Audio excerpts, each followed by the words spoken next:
لیکن یہاں جو ہے معاملہ صوم، اس سے پہلے مکی دور میں صوم کا کہیں کوئی تذکرہ ہی نہیں، نہ عربوں میں اس کا رواج تھا۔ یہ لفظ بھی عربی زبان میں تھا گھوڑوں کے لیے، گھوڑے روزہ رکھتے تھے۔ رکھتے کیا تھے بیچارے؟ انہیں رکھوایا جاتا تھا، کیونکہ عربوں کا جو معاملہ تھا وہ لوٹ مار، غارت گری، اور اس کے لیے انہیں چاہیے تیز رفتار سواری، جاؤ حملہ کرو، لوٹو مارو اور بھاگو۔ اونٹ جو ان کی فضا اور ان کے ماحول کے لیے مناسب تھا وہ زیادہ تیز دوڑ نہیں سکتا، اپنی اس ضرورت کے لیے گھوڑا چاہیے تھا۔ گھوڑے میں عرب کا سخت موسم برداشت کرنے کی عادت نہیں، نازک جانور ہے، وہ پیاسا تو نہیں رہ سکتا 7 دن تک جیسے کہ اونٹ رہ سکتا ہے، بھوکا نہیں رہ سکتا، وہ لو کے تھپیڑے نہیں برداشت کر سکتا، لہذا عرب اس کو رکھواتے تھے روزہ۔ کھانا پینا بند کیا اور اس کے جو ہے منہ کر کے کھڑے ہو گئے جب گرم تیز ہوا چل رہی ہے، خود تو اپنے آپ کو لپیٹ لیا اپنے گھتنے میں، غترہ کہلاتا ہے وہ جو بھی کپڑا اوپر ہوتا ہے، اور وہ اس گھوڑے کو جو ہے وہ ساری آگ اس پر برس رہی ہے تاکہ اس میں عادت پیدا ہو جائے جھیلنے کی، برداشت کرنے کی۔ تو جنگ کے موقع پر کہیں یہ دغا نہ دے جائے، اگر یہی ہمت ہار گیا تو اس کا تو کیا کیا جائے گا، تو اصل میں سوار ہے جو مارا گیا۔ یہ روزہ ان کے ہاتھ تھا، لیکن جب حضور آئے مدینے میں تو یہاں یہود میں روزے کا رواج تھا۔ وہ ایک تو عاشورہ کا روزہ رکھتے تھے، اس لیے کہ وہ تاریخ تھی جس میں کہ نجات ملی تھی بنی اسرائیل کو فرعونیوں سے۔ پہلے یہ کہ ہر مہینے میں 3 روزے، اب اگر 30 کے 30 روزے ایک ہی مہینے میں فرض کر دیے گئے ہوتے اور وہ ہوتے جون جولائی کے تو جان نکل جاتی۔ بہترین تدبیر یہ کی گئی ہر مہینے میں، اور یہ موسم سارے آ رہے ہیں اس میں۔ پھر کچھ عرصے کے بعد یہ رمضان کا روزہ فرض کیا گیا۔ پہلا جو روزہ تھا 3 دن کا، اس میں یہ بھی تھی اجازت کہ جو اگر جب مسافر نہیں ہے، بیمار بھی نہیں ہے، طاقت رکھتا ہے روزہ رکھنے کی، پھر بھی روزہ نہ رکھے تو اس کا فدیہ یہ ہے کہ 1 مسکین کو کھانا کھلائے۔ علی الاطلاق تھا یہ۔ جب رمضان کے روزے کی فرضیت ہو گئی تو اب یہ فدیہ نہیں ہے، البتہ حضور نے اس کو باقی رکھا ایسے شخص کے لیے جو بہت بوڑھا ہے، یا کوئی خاتون بہت بوڑھی ہے برداشت نہیں کر سکتی، یا کوئی بیمار ہے، کسی سخت ایسی بیماری میں ہے کہ روزہ اس کے لیے جان کے لیے ہلاکت کا اندیشہ ہو سکتا ہے، اس کے لیے فدیہ برقرار رکھا۔ عام طور پر صحت مند شخص جو مسافر بھی نہ ہو اس کے لیے یہ رعایت ختم ہو گئی۔ یہ ہے ان آیات کی تعبیر جس پر میں پہنچا ہوں، اور بہت پہلے پہنچ گیا تھا، لیکن چونکہ اکثر مفسرین نے یہ بات نہیں لکھی ہے تو میں جھجکتا رہا، لیکن بعد میں مجھے معلوم ہوا کہ مولانا انور شاہ کاشمیری رحمۃ اللہ علیہ کی رائے یہی ہے، تو مجھے اعتماد ہو گیا، اور پھر مجھے اس کا ذکر جو ہے یہ تفسیر کبیر میں امام راضی کے ہاں بھی مل گیا کہ متقدمین کے ہاں یہ رائے موجود تھی کہ پہلی 2 آیتیں جو ہیں اس روزے سے متعلق یہ رمضان کے روزے سے متعلق نہیں ہیں، بلکہ وہ 3 ہر مہینے کی 13، 14 اور 15 ایام 20 کے روزے حضور نے بعد بھی رکھے ہیں نفلاً، لیکن شروع میں یہ 3 روزے رکھنے کا حکم دیا گیا تھا۔ پہلی 2 آیتیں اس 6 آیتوں پر مشتمل رکوع، اور یہ ایک عجیب مقام ہے۔ قرآن مجید کے احکام بہت دفعہ ہے، نماز کے احکام قرآن میں بہت دفعہ ہیں، کہیں وضو کا ہے، کہیں تیمم کا ہے، کہیں اور نماز خوف کا ہے، مختلف جگہوں پر، لیکن صوم کی عبادت پر یہ 6 آیات کامل ہیں، مکمل ہیں، اس کی حکمت، اس کی غرض و غایت، اس کے احکام سب کے سب اس میں آ گئے۔ اب پہلی 2 آیتیں کون سی ہیں؟ یا ایھا الذین آمنوا کتب علیکم الصیام کما کتب علی الذین من قبلکم لعلکم تتقون، اے ایمان والو تم پر بھی فرض کیا گیا روزہ رکھنا جیسے کہ فرض کیا گیا تھا تم سے پہلوں پر، تاکہ تمہارے اندر تقوی پیدا ہو جائے۔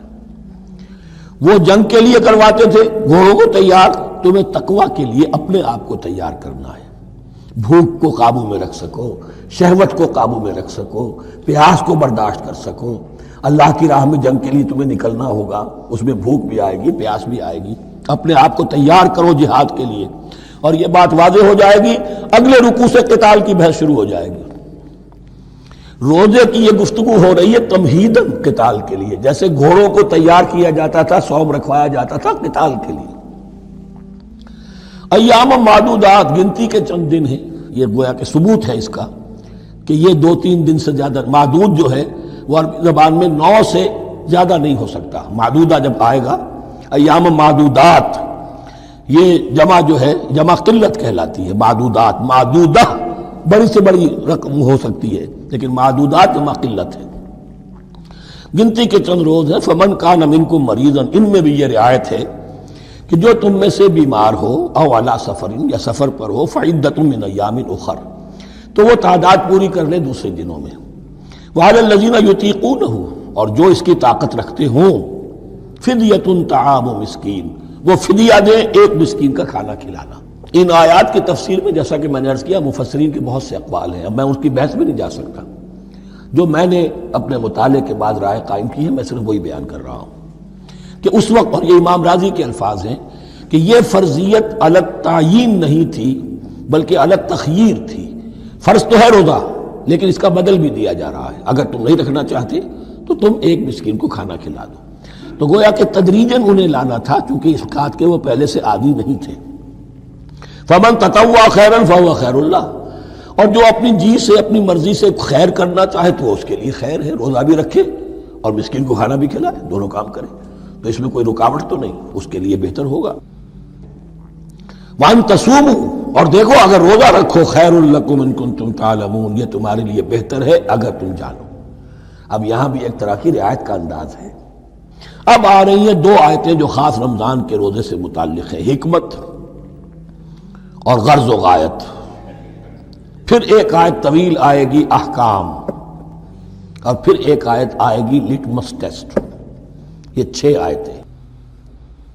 شہر رمضان الذی انزل فیہ القرآن، رمضان کا مہینہ وہ ہے جس میں قرآن نازل کیا گیا. ھدی للناس وبینات من الھدی والفرقان، لوگوں کے لیے ہدایت، اور ہدایت کی بھی روشن بینات باتیں، والفرقان، اور حق و باطل میں فرق کر دینے والی چیز. فمن شہد منکم الشہر، تو جو کوئی بھی پائے اس مہینے کو، یا جو شخص بھی مقیم ہو اس مہینے میں، مسافر نہ ہو، فلیصم، اس پر لازم ہے کہ روزہ رکھے. اب وہ وجوب علی التخییر ختم ہو گیا، اب وجوب علی التعیین، اب یہ لازم ہے، یہ رکھنا ہے. ایک رعایت باقی رکھی، ومن کان مریضا او علی سفر فعدۃ من ایام اخر، جو بیمار ہے یا یہ کہ سفر پر ہے وہ تعداد پوری کر لے دوسرے دنوں میں. یرید اللہ بکم الیسر ولا یرید بکم العسر، اللہ تمہارے ساتھ آسانی چاہتا ہے، سختی نہیں چاہتا. یہ لوگ اپنے اوپر سختیاں جھیلتے ہیں. شدید جو ہے سفر کے اندر بھی روزہ رکھے ہوئے، حالانکہ یہاں اجازت دی ہوئی ہے. یہ بلکہ حضور نے ایک مرتبہ ایک سفر میں کافی سرزنش کی. کچھ ایک جہاد اور قتال پہ نکلے تھے، لیکن کچھ لوگوں نے اس سفر میں بھی روزہ رکھ لیا. نتیجہ یہ ہوا کہ سفر کے بعد جہاں منزل میں اب جا کر خیمے لگانے تھے وہ نڈھال ہو کر گر گئے. جن لوگوں کا روزہ نہیں تھا انہوں نے پھر وہ خیمے لگائے، منزل کا کام کیا. تو حضور نے فرمایا کہ لیس من البر الصیام فی السفر، روزے رمضان اس میں سفر میں روزہ رکھنا کوئی نیکی کا کام نہیں ہے. لیکن ہمارا تصور اور ہے، 105 بخار چڑھا ہوا ہے، روزہ نہیں کھولوں گا میں، روزہ تو میں نے رکھا ہوا ہے، یا روزہ تو میں نہیں چھوڑوں گا. حالانکہ جہاں رعایت اللہ کی ہے اس رعایت سے فائدہ نہ اٹھانا ایک طرح کا کفران نعمت ہے. وَلِتُكْمِلُوا الْعِدَّةَ، لیکن تمہیں عدت اور تعداد اب پوری کرنی ہوگی. وہ جو تھی ایک رعایت کہ فدیہ دے کر فارغ ہو جاؤ، وہ نہیں ہے.